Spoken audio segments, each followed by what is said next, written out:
Hey guys, thank you for tuning in to my vlog.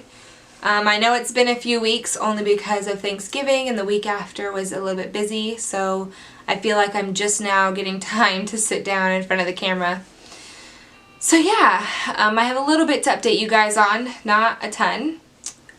So the day before Thanksgiving, I went in for a blood draw to test my progesterone levels, and that was to see if I had a good ovulation or not. So it was the day before Thanksgiving. I was a little early on getting the blood test because of Thanksgiving coming and I wasn't going to be able to take it the time I need to. Normally, I would take the blood test between 7 and 9 days past ovulation because that's when progesterone peaks. I had to take it at 5 days past ovulation, so it was a little bit early. So I wasn't sure that the test result was going to turn out as good as I wanted it to. So yeah, I had to wait the long weekend, and then Tuesday after Thanksgiving, on my way home from work, I got a call from the nurse, and they finally had my test results, and my progesterone level was at a 14.9. They want your progesterone level for a healthy ovulation to be anywhere between 10 and 20, more around the 20 area and up for if you are pregnant. So my 14.9, well, they rounded it up to 15, was really good, especially for being early. So when it peaked, it could have very well been around 20, which is great. I don't think I've ever, not since I've been testing, have I ever had that strong of an ovulation. So that's really, it was exciting, and I was holding on to hope, and I was like, man, I could really be pregnant, and if I'm pregnant, this baby could really survive and grow in a healthy, great environment. And so I was excited about that, and then my period started a day early, and I was so sad. It was hard. I cried a little bit because, like I had mentioned in my post before, I had so much hope, and I really thought that it was going to happen, and blah, blah, blah. And so every month that my period starts or it just doesn't work out, I'm just heartbroken. And that's just kind of part of it, I guess. So now we have entered in cycle 25. This is my 25th cycle trying to have a baby. And I never, ever, ever in my life thought that it was going to take me this long to have a baby. I don't know. My mom had 5 kids. Her mom had 6 kids.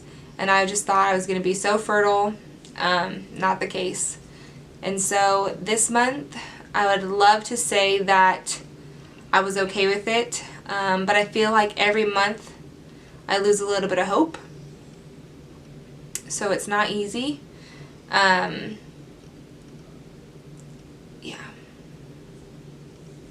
People have mentioned, why don't you guys just, maybe think about adoption? And to be honest, that's not off the table. That's something that we've both talked about, we've both thought about. And I think that adoption is beautiful. It's such a beautiful thing that I think God wants His people to do. But if you know at all any of Sean or my testimony, especially Sean's, it's really important to us to have a baby of our own, just because he doesn't have a whole lot of family, biological family. We have amazing spiritual family who we call mom and dad.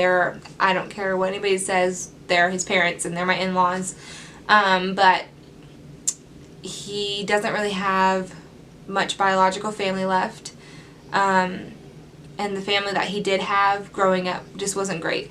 And so it's just important to him to have a baby of his own that's his blood, to carry on make a brand new legacy for what his bloodline is. And so I know that might sound weird, but it's just really important to us to have a baby that's him and me. I've always wanted to have that experience of God knitting together something so beautiful in my womb, and I just think that it's a promise from God, and so I'm trying to hold on to faith that that's what God has for us. And so I'm just continuing on and doing the best that I can do. I'm getting a little emotional, sorry. So if you guys could just pray, obviously pray that we conceive, and it's not that I have no hope, it's just that I feel like I'm slowly losing the hope that I do have. And so if you could just pray that God would just start stacking on hope upon hope upon hope on us, and peace for me and peace for Sean. I would appreciate that so much. So what I'm doing this cycle is I'm continuing with the 25 milligrams of Clomid since I had such a healthy ovulation last cycle. And so once again, I hope that I have another healthy ovulation, and this time we conceive and have a healthy baby grow inside me. And so that is the hope. That is the plan. And so we're just waiting on that. I really do appreciate you guys continuing on this journey with me through my infertility, through the good, the bad, and the tears. Yeah. So if you guys wouldn't mind, leave comments, because I absolutely just love getting comments and reading them. Subscribe, like this video if you can. If you think that there's anybody that these videos could help, that you know, someone struggling with infertility, any of that stuff, send them to my page, send them my way, and then if they have questions, I'd love to be able to answer them, and I just want to be able to reach as many people as I can. So yeah, I just appreciate you guys being here and watching this and sticking with me. Thanks.